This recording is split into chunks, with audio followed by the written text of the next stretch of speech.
nós estamos estudando as alianças, que são um tema que perpassa a Bíblia inteira. Nós já vimos que estudar as alianças é muito importante, porque nos dá uma visão geral da Escritura, nos ajuda a não enxergar mais as histórias de um modo isolado, mas a entender como elas apontam para Jesus Cristo, a entender como várias coisas da nossa teologia funcionam e estão presentes. As alianças nos auxiliam a ler a Bíblia. E isso é importante, meus irmãos. Eu estou estudando para um sermão que estou preparando na história de José, não é? E uma reflexão que eu tenho feito, e eu tenho visto também alguns comentaristas a respeito da história de José, é que muitas vezes nós tendemos a ler essa história de um modo moralista, não é? Você já deve ter ouvido alguma vez alguma pregação sobre a vida de José. E geralmente ela gira em torno de algo assim. Se você for fiel, se você suportar o sofrimento, Deus vai te exaltar. Ou então, seja como José, que fugiu da tentação. Olha só, não é? Quando a mulher tentou ele, a mulher de Potifar, tentou José, José fugiu. Seja como José. Que aí, mesmo que você sofra, em algum momento, Deus vai te dar uma recompensa. Quem já ouviu uma mensagem assim sobre José? Você já ouvindo bastante, não é? É uma mensagem moralista, ok? É errado? Não é errado em todo, porque de fato você deve ser alguém que foge da tentação, você deve suportar o sofrimento com bastante resiliência, com bastante perseverança. Essas são verdades da Escritura. Mas como a história de José aponta para Cristo? Como eu leio essa história dentro da perspectiva da aliança? Lembrando que Deus prometeu a Abraão que a sua descendência seria numerosa. Deus prometeu a Abraão que lhe abençoaria naquela terra, que é a terra de Canaã. Não é? Deus prometeu a Abraão. Depois essa promessa passou para Isaac, passou para Jacó. Depois passou para Judá.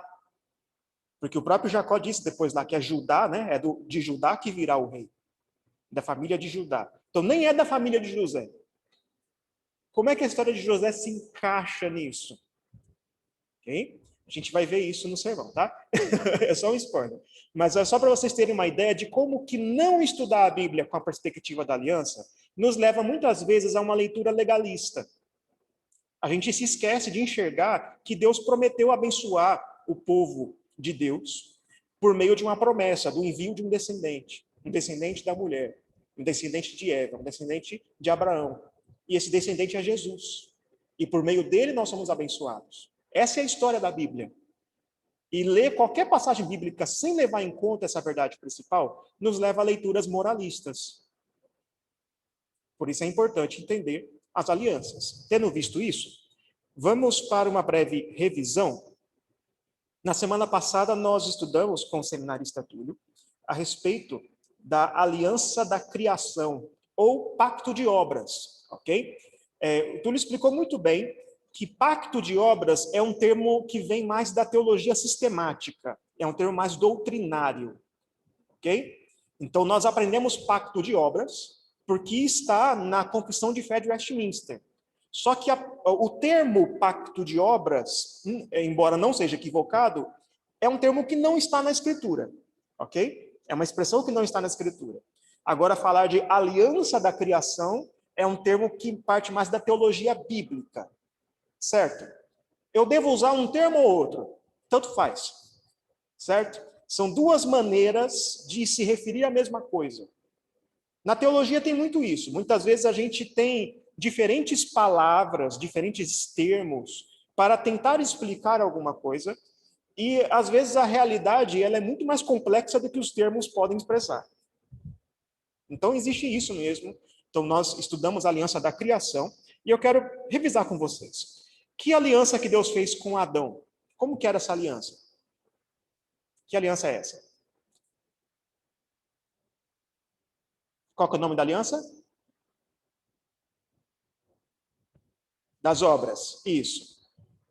Qual era o preceito? Que regra Deus colocou para Adão? Oi? Obediência. Obediência máxima, não é? E ele deu também alguns mandatos. Algumas tarefas para Adão fazer. Que tarefas eram essas? Tinha 3 palavrinhas especiais que se referiam a isso. Quais eram as 3 palavras?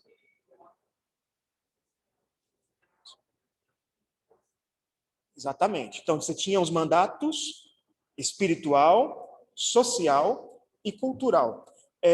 Esses, novamente, são termos que vêm mais da sistemática. E não tem problema, de fato, são termos muito bons, né? São termos que se referem, nos ajudam a entender essas coisas. Mas há 3 termos que aparecem no texto que nos ajudam a entender, né? Os 3 termos eram quais mesmo? Casamento. Que mais? Ó, vocês estão deixando tudo triste, ó. Oi? Sábado. Casamento, sábado e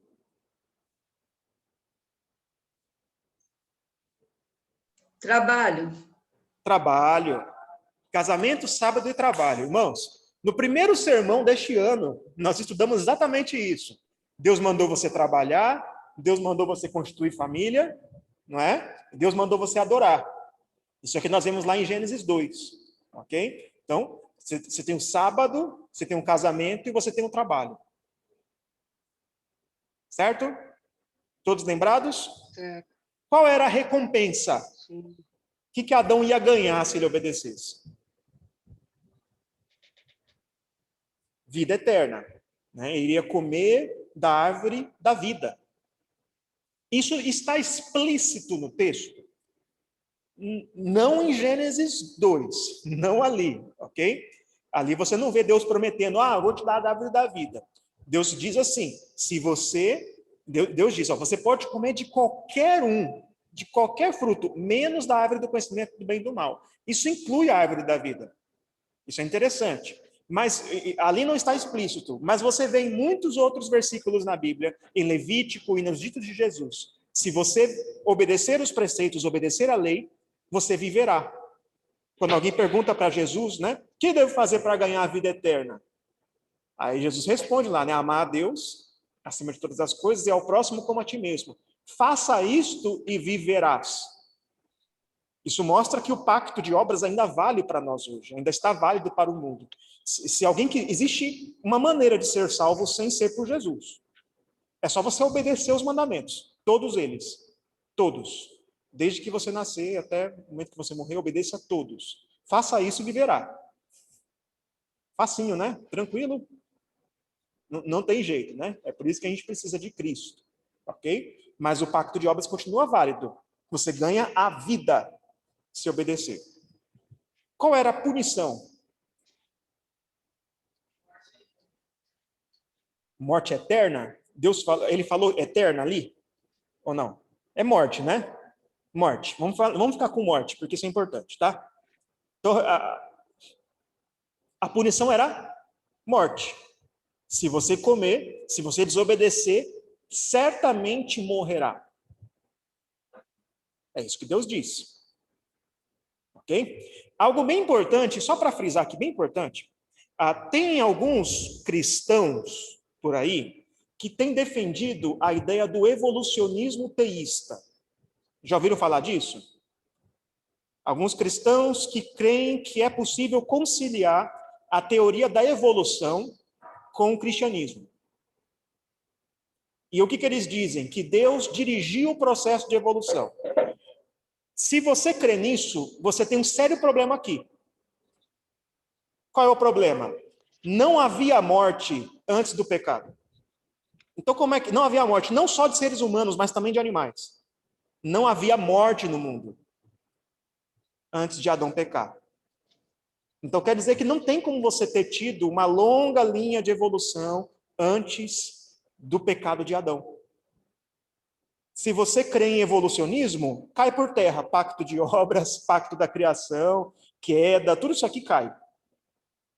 Porque você precisa crer, né, é o que está na Bíblia, que Adão e Eva viviam num estado de inocência, eles não tinham pecado nenhum, eles tinham total livre-arbítrio para decidir entre pecar ou não, e eles poderiam obedecer a Deus.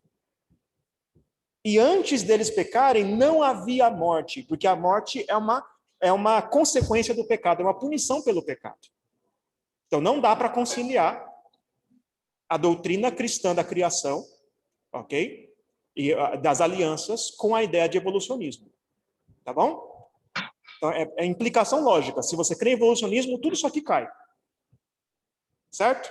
É importante frisar porque tem voltado esse tipo de ideia, alguns têm defendido por aí, né? E isso tem implicações teológicas, ok? Alguma dúvida a respeito disso? Tranquilo? Diga.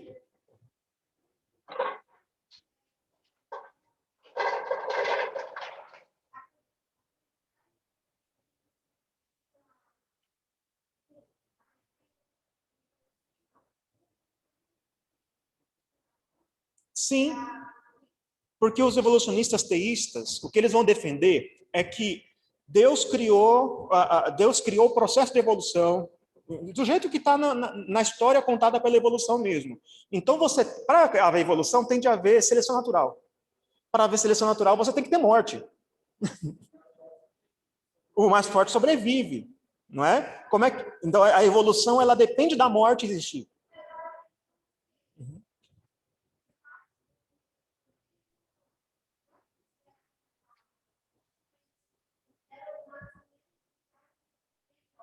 Não, não tem isso.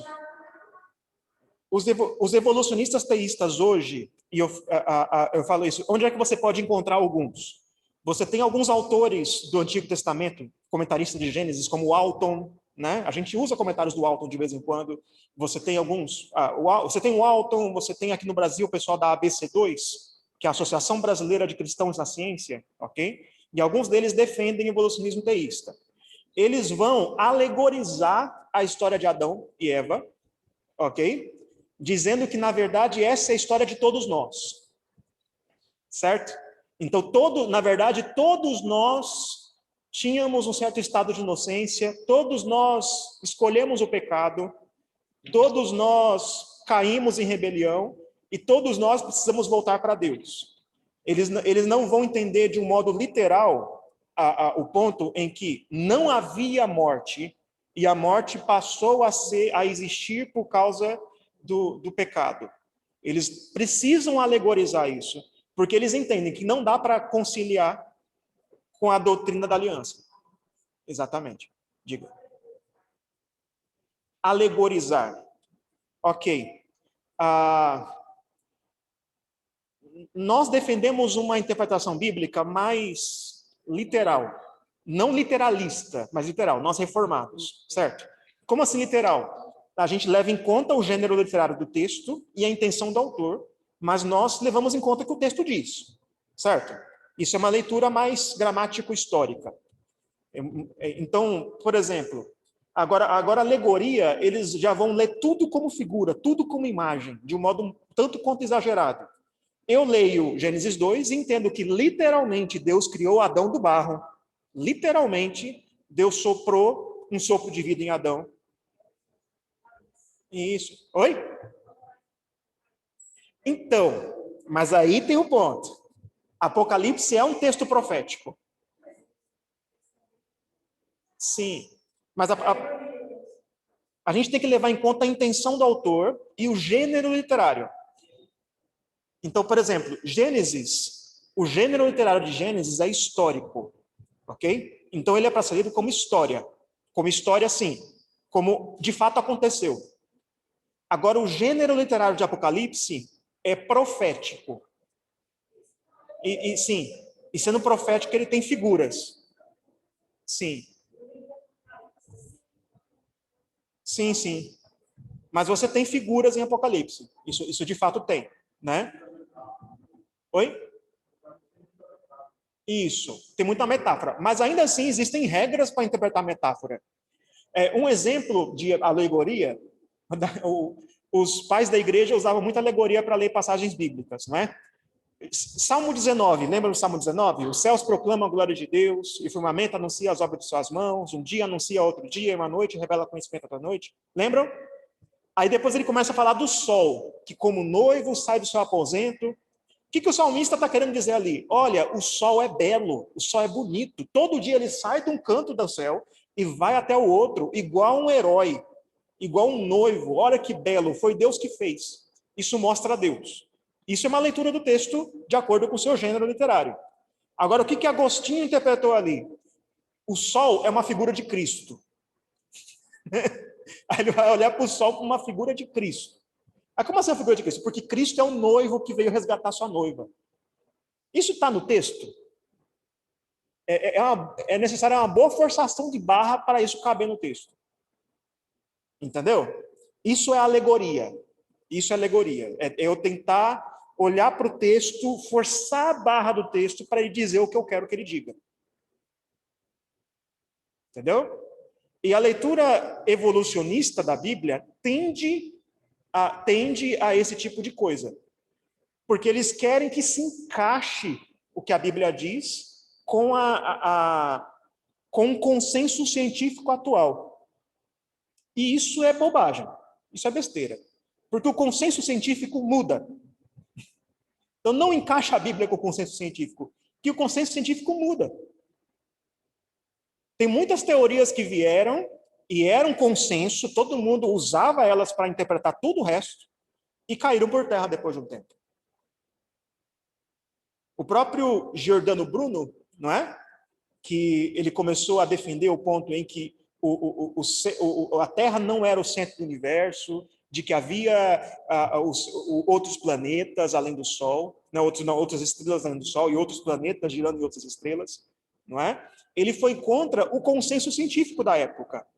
E ele foi queimado, ele foi punido pela Igreja Católica, não por causa de uma leitura da Bíblia, mas porque a Igreja Católica tinha uma leitura da Bíblia que tentava se encaixar no consenso científico da época. A Bíblia não diz que a Terra é o centro do universo. Em momento algum. Era o consenso científico da época que dizia isso. Então, não é interessante você tentar conciliar a Bíblia com o consenso científico atual. Ok? Agora, é claro, eu não sou cientista. As implicações científicas disso eu deixo com quem é cientista. Ok? Mas a questão é, se você crê em evolucionismo teísta, questão de aliança cai por terra. Esse é o ponto. Por isso, cuidado. Né? Minha área não é ciência, minha área é Bíblia. Né? Então aí eu fico com a Bíblia. A Bíblia não cabe aqui a ideia da evolução. Tá bom? Fica à vontade.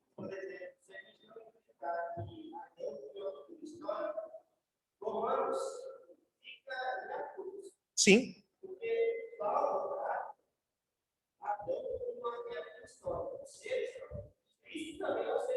Sim. Os evolucionistas teístas, eles creem que existiu uma evolução a partir de um ancestral comum entre o ser humano e os primatas, igual os evolucionistas mesmo, só que houve um momento dessa história da evolução que Deus foi lá e pegou um que era meio macaco lá e transformou. Não era macaco, a gente sabe que não era macaco, que era ancestral comum, todo mundo sabe disso, mas pegou um lá e, ó, agora você não é mais homo, sei lá o quê, agora você é Adão. Só que antes desse Adão, haveria morte, haveria seleção natural, haveria tudo aquilo que você tem na teoria da evolução. Ok? É uma teoria bem complicada nesse sentido. E realmente, se você tira a historicidade de Adão, se você tira a historicidade da queda, se você tira essa ideia de que houve um momento em que a relação do ser humano com a natureza, com Deus e o casamento eram perfeitos, ou seja, nem um pouco compatível com a tese do homem das cavernas, que puxava a mulher pelos cabelos, não tinha isso não. O casamento era perfeito.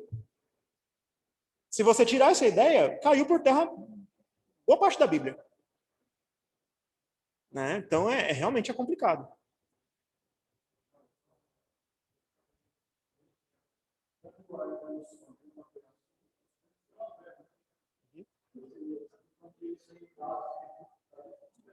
Sim.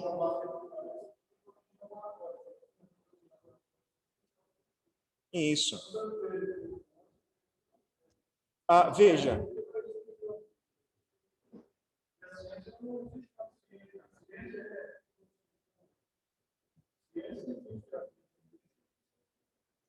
Algo que nos ajuda a entender é o seguinte: não é papel da ciência pesquisar qualquer verdade metafísica. Isso não é área deles. Ok? Isso é com a filosofia e teologia, isso não é com a ciência. Né? Então, quando eles se adentram nisso, eles estão indo longe demais. E também não é papel da ciência fazer história. É interessante, um dia eu gostaria que vocês pudessem conhecer. Tem um amigo meu, um pastor chamado Felipe, né? O Phil, a gente chama ele de Phil. Ele é historiador e arqueólogo. Ele é um arqueólogo, um pesquisador que produz muito, mas muito mesmo. Né? Infelizmente, boa parte dos artigos dele só estão em revistas pagas, revistas que você paga por elas, ok? Mas ele tem uma pesquisa muito boa. Ele fala que a arqueologia é muito mais simpática à ideia de criação do que a biologia ou a física, a arqueologia. Então, quando você usa ferramentas históricas para pesquisar, e a história, quem devia estudar como foi no passado era a história e a arqueologia, e não a biologia. A biologia não tem ferramentas para estudar o passado. Esse é um aspecto. Então, o que acontece muito é uma área adentrar em outra área. Né? Então, isso é interessante. Novamente, eu não sou biólogo, não sou físico, não tenho pretensão de dar uma explicação científica para vocês. Eu só estou mostrando que se nós cremos em evolução, na história como eles contam, nós vamos ter que apagar boa parte da Bíblia. Então, estou dando implicações bíblicas para a coisa, certo? Se nós cremos na Escritura, então, eu creio nisso aqui, depois eu me vejo com a ciência lá, o que eu faço com eles. Mas eu creio, literalmente, Deus criou um mundo em 6 dias literais, descansou no 7º dia, criou Adão da terra, criou Eva da costela de Adão, literalmente. Porque Gênesis é um texto histórico. Moisés escreveu isso aqui não alegorizando, não cantando uma poesia. Não, Moisés escreveu isso aqui, ó, foi assim mesmo.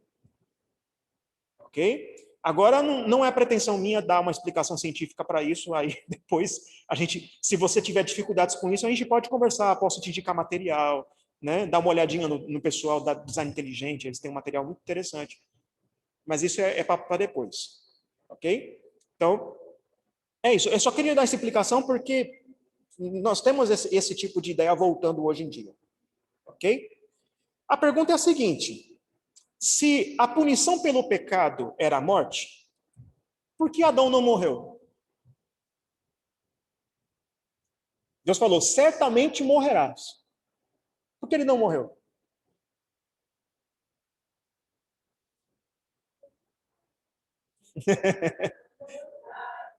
Ele não morreu na hora, né? Morreu depois. Mas por que ele não morreu na hora? Eu vou dar uma dica aqui, ó. A ideia era que ele morreria na hora mesmo. A punição pela desobediência era morte imediata. Mas ele não morreu. Por quê? O certamente morrerás, ele traz essa ideia. A palavra ali no hebraico não é exatamente, não é certamente. Ele usa uma expressão que ele repete o mesmo verbo 2 vezes em 2 tempos diferentes. Fica algo como... Fica à vontade. Fica algo como assim, como morrer, morrerá. E isso aparece diversas vezes na Bíblia para se referir a algo certo e imediato, feito com ênfase. Certo? Então, a ideia ali é, Adão, se você comer do fruto, você vai morrer. Ele não estava dizendo, Deus não disse para Adão, ó, você vai morrer um dia. Um dia você vai morrer. Ou então, você vai morrer espiritualmente. Não, Deus falou para Adão, você vai morrer. A punição era essa, morte certa. Ok? Por que Adão não morreu? Exatamente, não tinha Caim e Abel, não tinha continuidade da história. Deus não matou Adão imediatamente. Por quê? Houve a separação. Chegamos lá.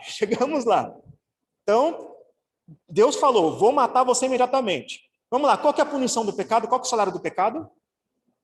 É a morte, ok? Você peca todo dia, eu também, ok? E Deus não te mata imediatamente.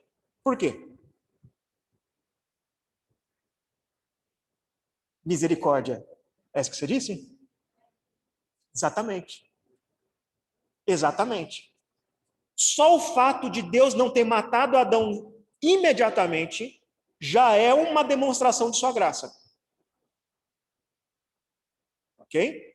Então, Deus não está se contradizendo, ele não está mudando, não é isso, tá?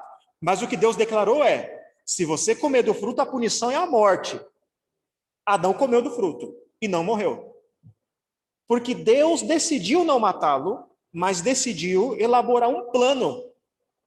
Decidiu dar seguimento a um plano no qual ele manifestaria a sua misericórdia e a sua justiça sem que a punição completa pelo pecado fosse dada imediatamente. Ok? Deu para entender? Então, Deus não matou Adão para manifestar a sua graça. Certo? Assim como ele não te mata hoje, porque ele é gracioso com você. Esse é o ponto. Mas a punição era a morte. Deus, ele não matou Adão imediatamente, mas decidiu fazer um compromisso com a humanidade. E o que é mais estranho ainda, isso é mais estranho ainda. Não, certamente morrerás. Aí ele vai lá e peca, faz aquilo que é errado. E ele não só não mata Adão e Eva imediatamente, mas ainda se compromete com coisas para o futuro. É isso que Deus faz. A intenção de Deus era satisfazer a sua justiça. Também era a intenção de Deus não dar ao homem o que ele merece, porque o que ele merece é morte imediata. E Deus decidiu não fazer isso imediatamente. A intenção de Deus era fazer isso, ser gracioso com o homem, de uma maneira justa. E ele promete que vai ser exatamente assim. Então o que ele faz? Adão, não vou matar você agora, mas eu vou fazer algo no futuro que vai manifestar essa misericórdia, manifestar a justiça. O pecado não vai ficar impune, eu vou resolver esse problema. É o que Deus se compromete a fazer. Ok? É mais ou menos como é uma ilustração imperfeita, ok? Mas é a ilustração que o autor usa para tentar explicar esse conceito. O que é liberdade provisória? O que é a liberdade provisória? Oi?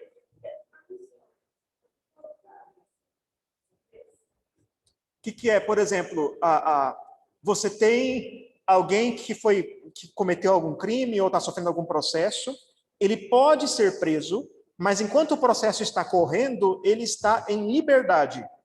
Mas essa liberdade, ela pode ser perdida. Ok? Certo? Significa que que o crime vai ficar impune? Não. O que exige? Olha, você está em liberdade agora, mas existe uma promessa, um compromisso, vamos dizer assim, de que um julgamento acontecerá e a justiça será feita. Ok? É claro, a gente sabe que nem sempre funciona assim, né? A gente sabe que tem gente aí que fica em liberdade provisória eterna, né? É provisória permanente, né? Mas a ideia é, quando uma pessoa acusada de um crime sério é deixada em liberdade até o julgamento, pode ser estabelecido um compromisso. No caso, sob consideração, nenhum compromisso mais sério poderia ser concebido do que o solene juramento do Deus da aliança. Se o Senhor não aparecesse com tudo o que ele prometeu, sua integridade como Deus seria despedaçada para sempre. Então, o que Deus falou? Vocês pecaram. Não vou morrer agora, mas eu faço um compromisso com vocês. E esse compromisso é: a justiça será feita. O pecado não vai ficar impune. Haverá consequências desse pecado. Haverão maldições neste mundo. Mas também haverá uma misericórdia, haverá uma provisão de uma solução para o problema do pecado. Ok? Isso nos mostra, por exemplo, que não temos direito algum. Vocês já devem ter visto pessoas que não creem em Deus, muitas vezes argumentando da seguinte maneira: se Deus é bom, se Deus é justo, se Deus é poderoso, por que existe maldade no mundo? Por que existe sofrimento? Por que ele permite que tantas pessoas passem por tantas coisas difíceis? Tem pessoas que perguntam esse tipo de coisa, não é? Como se nós tivéssemos o direito de vivermos uma vida tranquila, boa, pacífica, sem doença, sem sofrimento, e Deus tivesse o dever de me dar isso. Tem muita gente que vê Deus assim, não é? Como um ser cósmico que tem o dever de me dar uma vida tranquila. E busca a igreja, busca a oração por causa disso. Porque crê que Deus, de alguma maneira, serve para isso. Ele serve para me deixar tranquilo. Não é? Agora, quando olhamos para a Escritura, quando olhamos para o problema do pecado, nós vemos que, na verdade, nós não temos direito algum. Deus não tem nenhuma obrigação para conosco.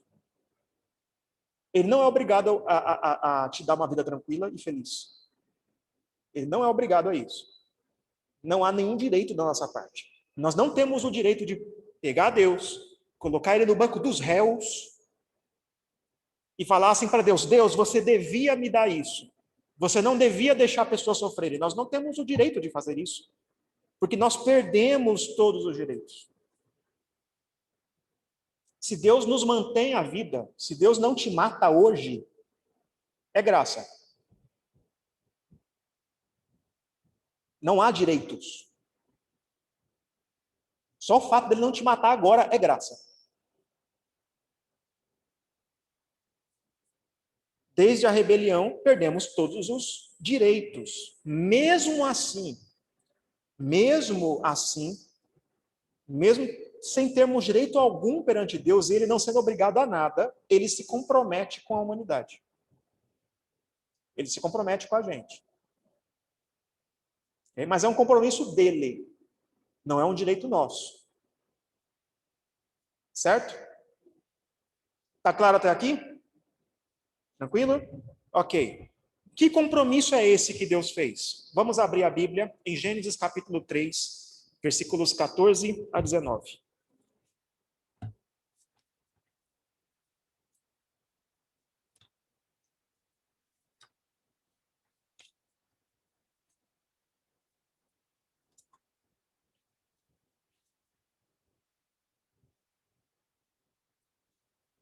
Ok? Irmãos, eu vou ler aqui novamente para que todo mundo consiga ouvir, tá? Tanto vocês quanto o pessoal da internet, tá bom?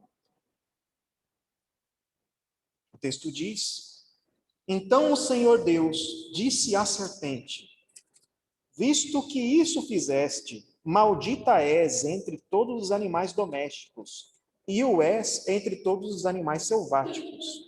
Rastejarás sobre o teu ventre, e comerás pó todos os dias da tua vida. Porém, inimizade entre ti e a mulher, entre a tua descendência e o seu descendente. Este te ferirá a cabeça, e tu lhe ferirás o calcanhar.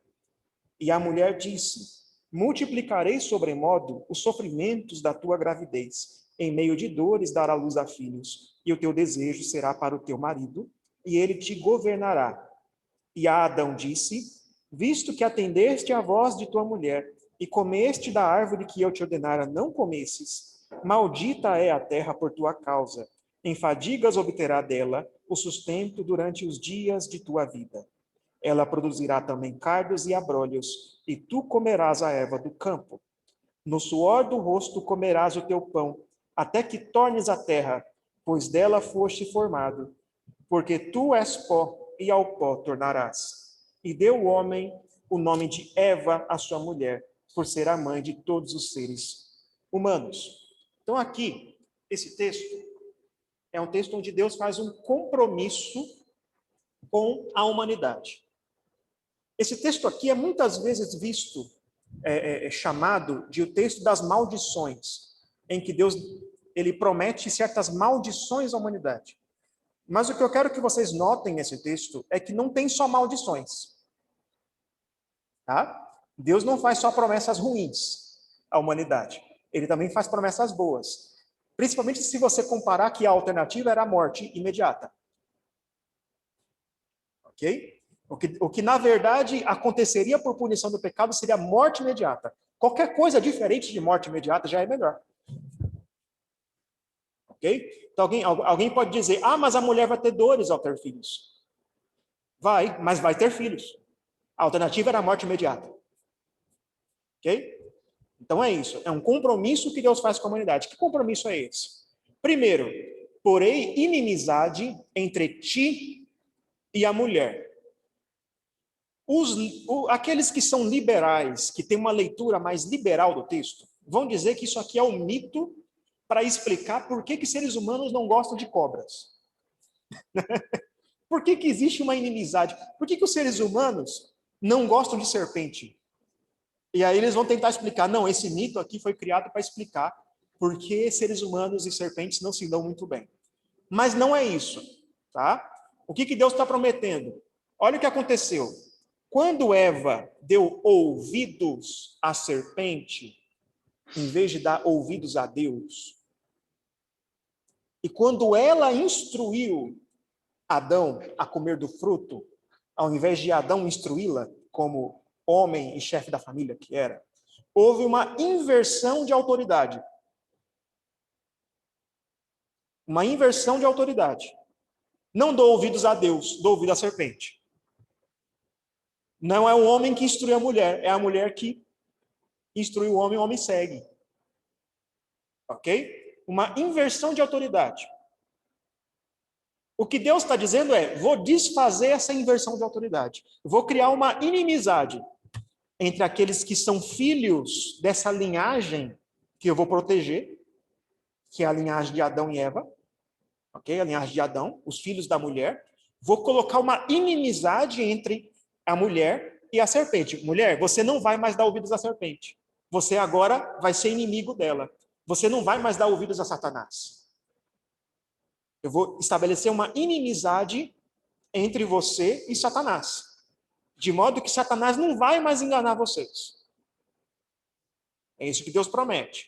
E essa promessa não se limita a Adão e Eva, passa também à descendência deles. Porque olha o que ele diz. Ele vai colocar inimizade entre a tua descendência e o seu descendente. A palavra aqui, descendência, você já deve ter ouvido isso, é a palavra semente, se traduzido de um modo literal. Semente. Então, o que ele está dizendo? Existe uma semente, uma descendência da mulher, uma descendência de Adão. E vai também haver uma descendência da serpente, uma descendência de Satanás. Lembra que Jesus chama os fariseus lá de filhos do diabo. Ok?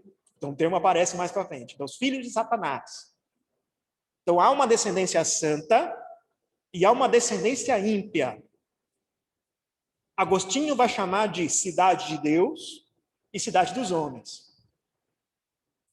Então, o que ele está dizendo? Vai haver duas comunidades, dois povos, inimigos um do outro. Eu vou colocar inimizade entre eles. Isso é uma promessa boa. Deus está dizendo, eu vou fazer com que vocês não sejam mais enganados por Satanás e eu vou criar a inimizade entre vocês e os filhos de Satanás. Eu vou proteger vocês. Diga. Exatamente. Essa linhagem a gente vai vendo ao longo de todo o livro de Gênesis e mais para frente também. Ok? Essa semente. Então, existe uma semente de Eva. Uma descendência de Eva. Ok? A palavra semente, ela pode ser traduzida tanto como descendência, que é uma coisa plural, coletiva, também como descendente. Ok? E é isso que nós vemos depois. Este te ferirá a cabeça e tu lhe ferirá o calcanhar. Aí essa guerra vai chegar num clímax. Onde é esse clímax? É o momento em que haverá uma luta mortal entre o descendente da mulher, e aqui já está no singular aqui, ok? O descendente da mulher e a serpente. Diga.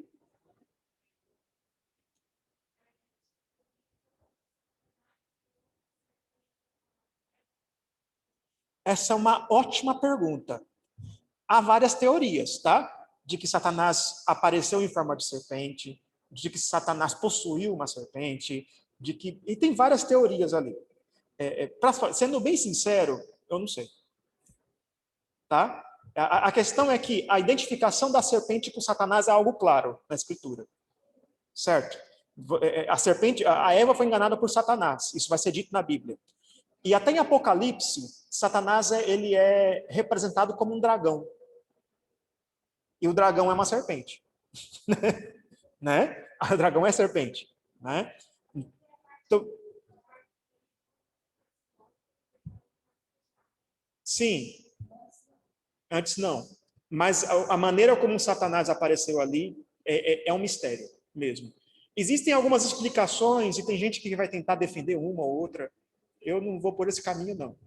Eu sei que a serpente era Satanás, de alguma maneira.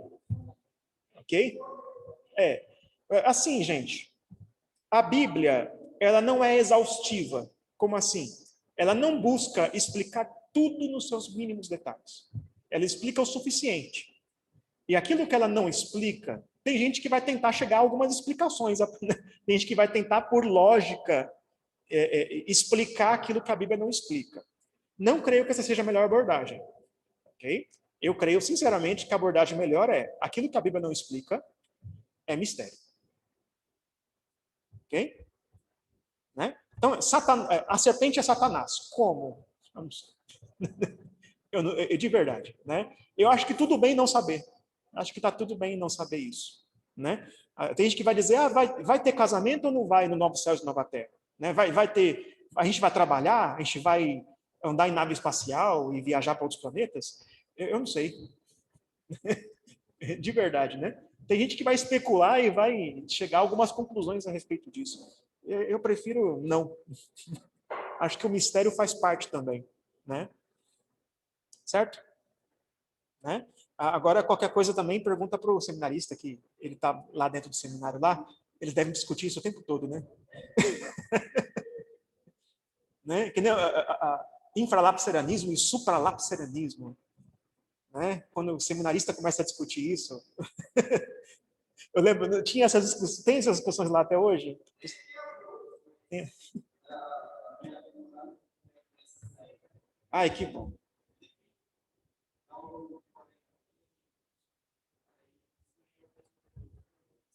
Entendi. Não tem nenhum Tianguiano lá, não, né? Tem nenhum Tianguiano, não, né? Que bom. Diga.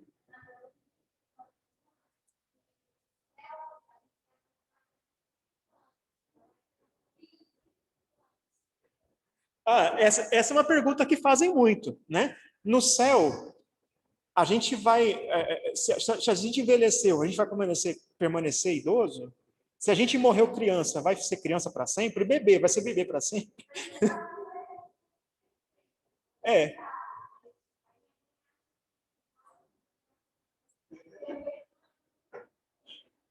exatamente. A gente não sabe.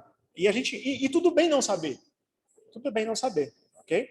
Isso resolve boa parte das perguntas bíblicas, não é? Então vamos lá. Então vai haver um descendente de Eva que vai pisar a cabeça da serpente e será ferido pela serpente.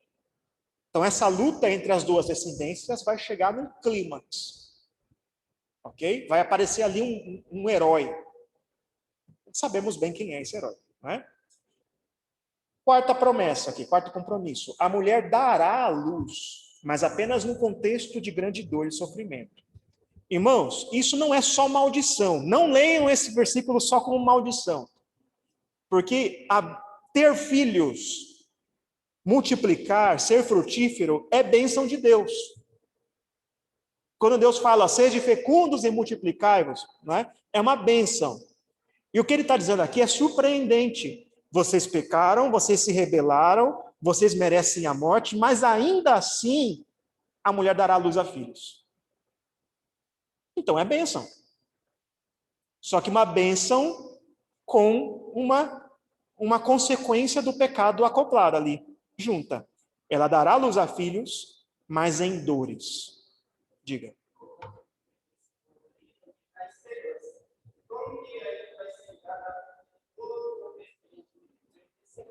Exatamente. É interessante que toda vez que, quando Eva tem filhos, quando nasce Caim, ele fala assim, ó, esse é o varão que Deus me deu. Qual que era a esperança de Eva? Será que é esse? Acho que é esse o descendente que vai resolver o problema do pecado. Não é? Aí Caim vai lá e mata Abel. Aí depois vem Sete e ela fala de novo, é esse o outro, né, o varão que Deus me deu. E sempre você tem essa esperança, esse meu filho vai ser o consolo para esse mundo amaldiçoado. Não é o que Lameque fala a respeito de Noé? Noé é o consolo. Sempre tem essa esperança, é o meu filho, será que é ele o descendente que vai resolver o problema? Então você tem essa expectativa pelo descendente que vem e vai ser esse que ferirá, que pisará na serpente. Então é uma esperança sim. Diga.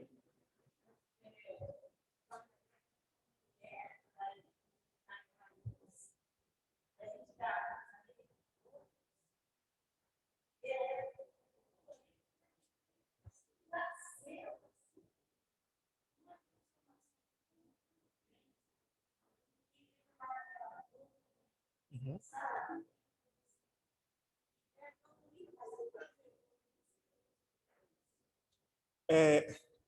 É interessante, porque, ligando com o que ele disse, com o que você disse, isso é muito interessante.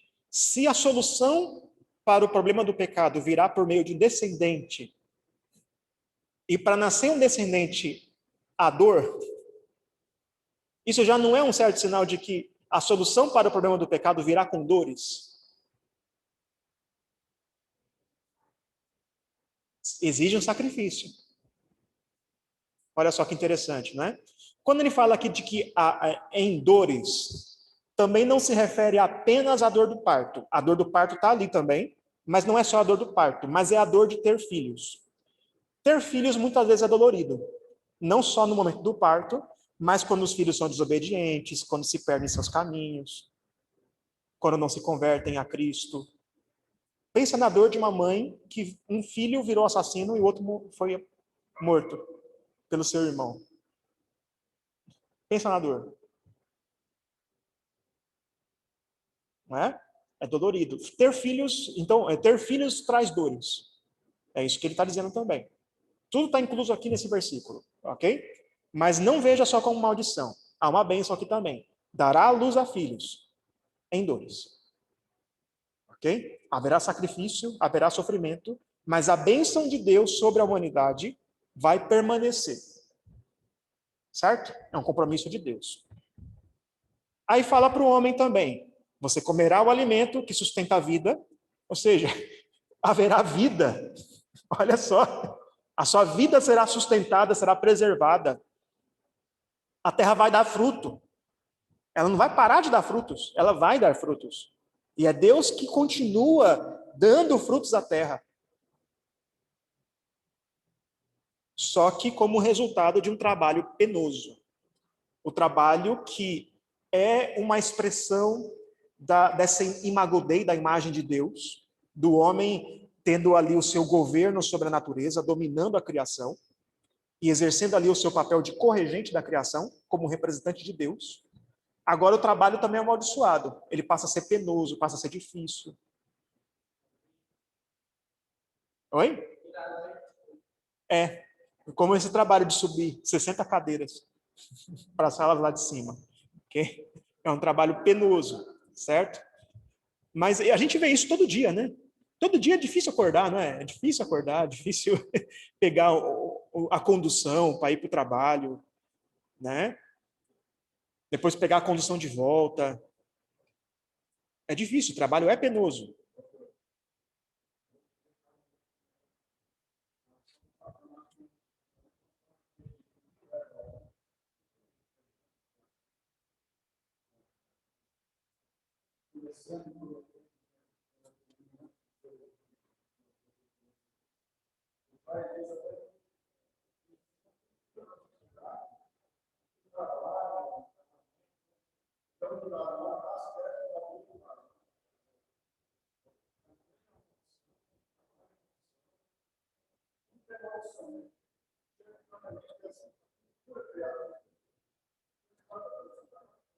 Exatamente. O Paulo está aqui dizendo, então, né, hoje no mundo, muitas vezes o trabalho e o casamento são representados como maldição, né? Isso é verdade.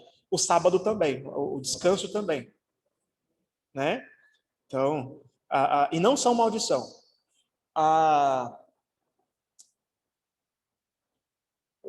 Se Deus diz que é bênção, é bênção. Mesmo que para os meus sentimentos, mesmo que aos meus olhos pareça maldição. Não é? Mas se Deus diz que é bênção, é bênção. Então, o mundo hoje diz que ter filhos é maldição.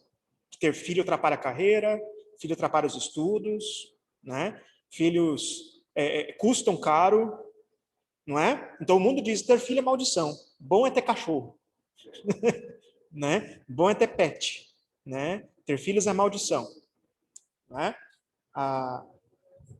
Aí tem gente que fala assim, mas eu não consigo sentir que ter filhos é bom. Ou então, tem mulheres que dizem, eu não me vejo como mãe. Eu não me vejo tendo vontade de ter filhos. E eu acredito que isso pode acontecer mesmo. Isso pode acontecer mesmo, porque esse mundo caído faz isso. Muitas vezes nossos sentimentos são afetados pelo pecado. Mas a verdade é que, se Deus diz que é bênção, é bênção. Ainda que meus sentimentos digam que é maldição. Seus sentimentos estão errados. Okay? A palavra de Deus está certa. E por fé em Deus, nós vamos fazer aquilo que ele diz. Porque eu confio nele, mais que em meus sentimentos. Não é? Isso vale para trabalho, isso vale para casamento, isso vale para tudo. Tá? Isso. E é interessante, irmãos, que Deus vai falar com Adão e Eva justamente naquilo que é o papel primordial de cada um. Ok? Ele fala com Eva a respeito de dar luz a filhos e fala com Adão a respeito do trabalho. Não estou dizendo que mulher não pode trabalhar, não é isso. E não estou dizendo também que homem não tem que cuidar dos filhos. Pelo contrário. A gente até falou na reunião dos homens que o papel de educar as crianças é do homem. É do homem, certo? O que eu estou dizendo é que existe um certo papel primordial, uma certa especialidade. Ok? É papel do homem. Deus mandou Adão dominar a criação e Eva auxiliá-lo. Mas ela é auxiliar, não é ela que domina a criação, é o homem. Ok? E é a mulher que dá luz a filhos. O homem não dá luz a filhos. O homem cria, mas ele nunca vai dar luz a filhos. Não é? Então, isso... Oi? Não, aí tem essas nomenclaturas de trans e cis, esses negócios aí, né? Mas isso é coisa do capeta, né? Isso é coisa de Satanás. Ok? E por fim, os homens feitos do pó. Esse papo aí de trans, ideologia de gênero, ok? Isso é coisa de Satanás. E por fim, os homens feitos do pó retornarão ao pó. Então a morte física tornou-se também uma consequência do pecado e vem sobre todos os homens depois de algum tempo. Ok? O que esses versos nos explicam, então? Eles nos explicam por que existe uma inimizade entre Deus, que existe uma inimizade entre Deus e o tentador, e entre a descendência de Deus, os filhos de Deus, e a descendência de Satanás. Okay? Existe uma guerra, existe uma luta que está desde o início da nossa história, da história da humanidade, continua até hoje e vai até o fim. E nós estamos inseridos nessa luta. Então, a luta que explica toda a história do mundo não é a luta de classes. Ok? Não é a luta entre oprimido e opressor. Não é a luta de ideias entre tese, antítese e síntese. Não é isso. A luta que perpassa toda a história e que explica toda a história é essa luta aqui. Deus e a serpente. A descendência de Deus e a descendência da serpente. Ok? Essa é a luta que perpassa toda a história. Nós somos arrastados para essa luta. E isso explica também toda a maldição desse mundo. Então, coisas como provisão do alimento, alívio da dor, realização do trabalho, gerar filhos, inevitabilidade da morte, problemas que a humanidade lida até hoje. A tecnologia avança, avança, avança, mas não consegue evitar a morte. Não consegue evitar o envelhecimento. São problemas que a humanidade não resolve. Esse texto explica, esse texto nos mostra de onde vêm essas coisas. E nos fala também do herói salvador. Fala que no final vai entrar em cena um herói, um descendente da mulher, um representante da humanidade, como Adão, que vai lutar contra Satanás num combate mortal, que vai sair ferido desse combate. Ele vai ser ferido, vai ser machucado, mas que nesse momento ele vai esmagar a cabeça da serpente de um modo definitivo. Nos fala desse herói.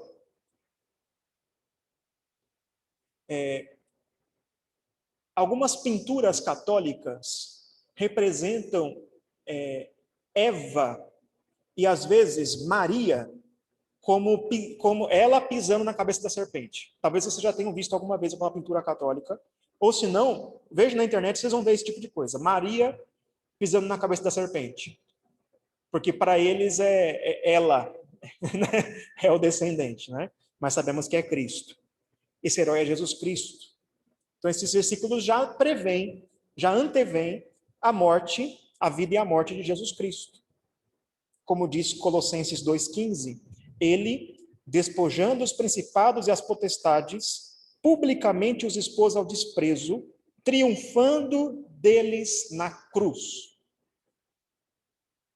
Foi na cruz que Cristo triunfou. Foi na cruz que ele venceu Satanás. Ele venceu na Satanás sendo ferido, sendo morto. Como? Como que acontece essa derrota e vitória na cruz? Satanás pensou mesmo que havia esmagado Cristo.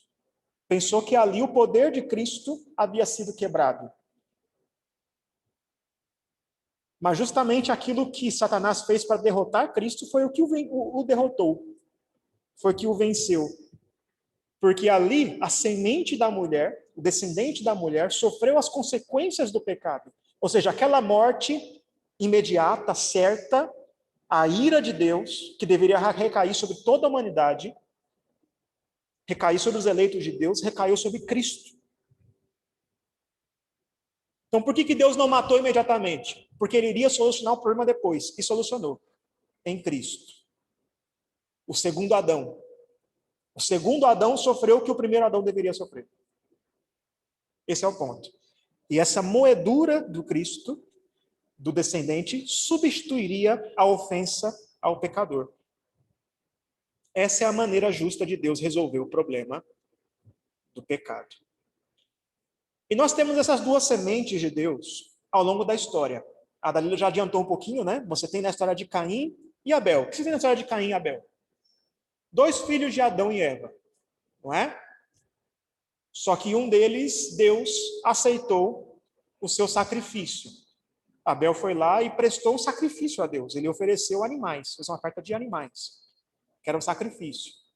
Caim, a oferta dele não foi recebida por Deus, então Caim irou-se e matou Abel. Aí você tem Caim, então, indo para um lugar diferente, para a terra de Nod, ao leste, fundando ali uma cidade. Os seus filhos se tornam líderes tribais ali de cidades, se tornam grandes assassinos, grandes trabalhadores até, mas pessoas ali que começam a criar instrumentos de ferro, começam a criar coisas, certo? Você tem essa descendência e a descendência de Sete, que é uma descendência piedosa. Você tem Enoque, Lameque e Enoque. Lameque era um assassino, era um adúltero, ele era um polígamo, matava quem afrontasse. Esse era Lameque, filho de Caim. E você tem Enoque, que andou com Deus. Uma descendência piedosa e uma descendência ímpia. Filhos da serpente, filhos de Deus. Depois você tem aquele texto que nós já estudamos, né? Filhos de Deus e dos homens.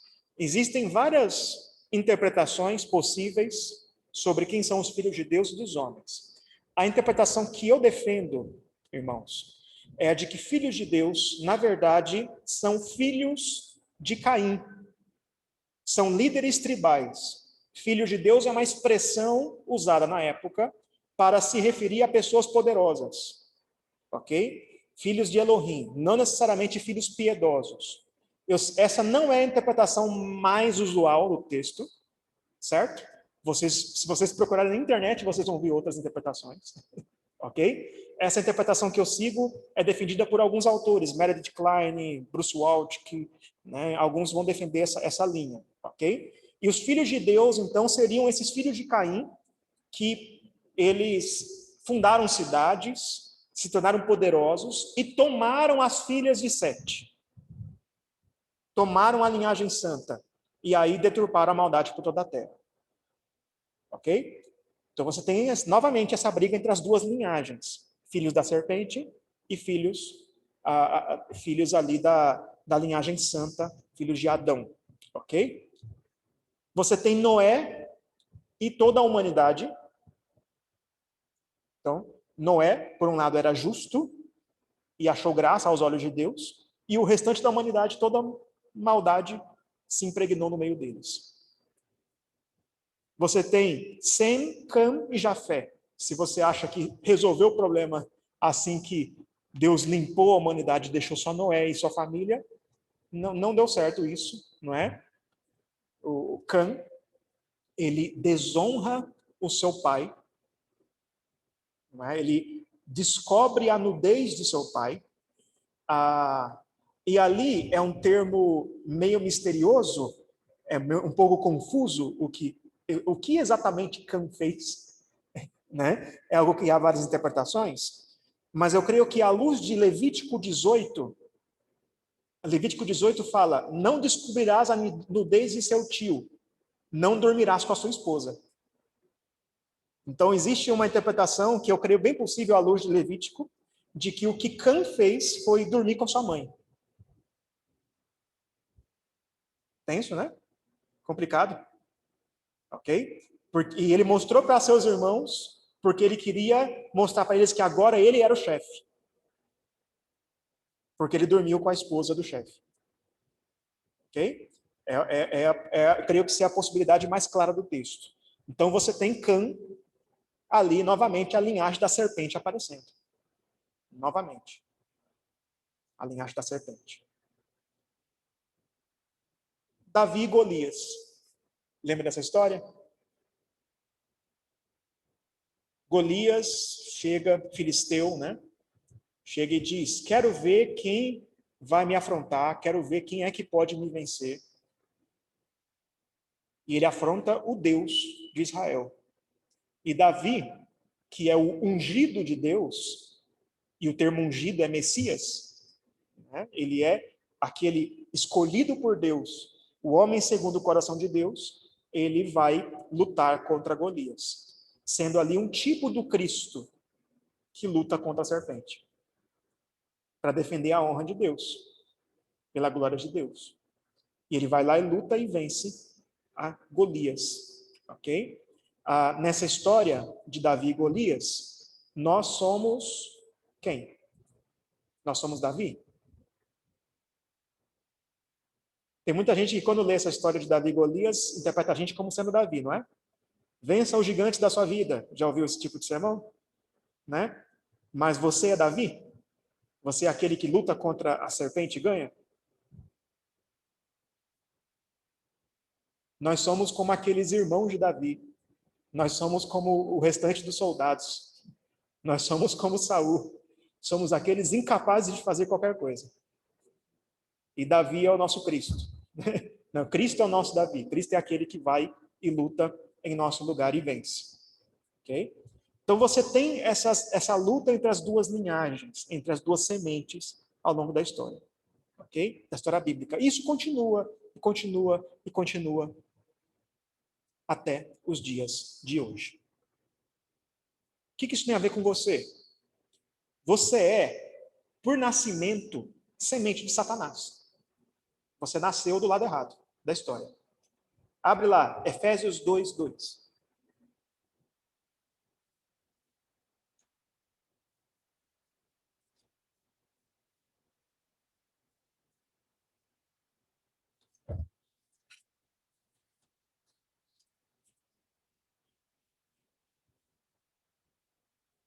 Eu vou ler aqui os versículos 1 e 2, tá? O texto diz: Ele vos deu vida, estando vós mortos nos vossos delitos e pecados, nos quais andastes outrora, segundo o curso deste mundo, segundo o príncipe da potestade do ar, do espírito que agora atua nos filhos da desobediência. Ok? Então, antes, você andava segundo o curso deste mundo. Você andava no caminho de Satanás, que atua nos filhos da desobediência. Olha, o termo filhos aqui não é à toa. Tá? O termo filhos aqui não é à toa. E você estava desse lado aí. E eu também. Nós nascemos desse lado. Só que a graça de Deus separou você dessa semente. Você ouviu a voz de Jesus Cristo. Deus regenerou você, o Espírito Santo regenerou seu coração, possibilitando que você cresça na sua palavra. Então você foi separado. E Deus criou uma inimizade entre você e Satanás, de modo que você já não anda mais segundo o curso deste mundo. Deus separou você, protegeu você. Você não é mais enganado por esse curso, por essa mensagem de Satanás. Agora você ouve a voz do pastor. Agora você luta sim com os problemas deste mundo, você tem dificuldades, você sofre dores, trabalhar é difícil, ter filhos é difícil. Okay? Há problemas neste mundo, há maldições neste mundo. Mas a verdadeira luta é esta aqui, ó, gira em torno da lealdade. A Deus ou a Satanás? A Deus ou a serpente? Você luta nesse mundo porque existe ainda uma luta rolando. Ainda não acabou. E nós estamos no meio dessa batalha. É a batalha entre Deus e Satanás. Mas Jesus já garantiu a vitória. Ok? A parte expositiva da aula era essa, mas agora eu quero fazer a vocês algumas perguntas para ver se ficou bem claro aqui, se todo mundo compreendeu bem. Vamos lá? Deixa eu... Isso.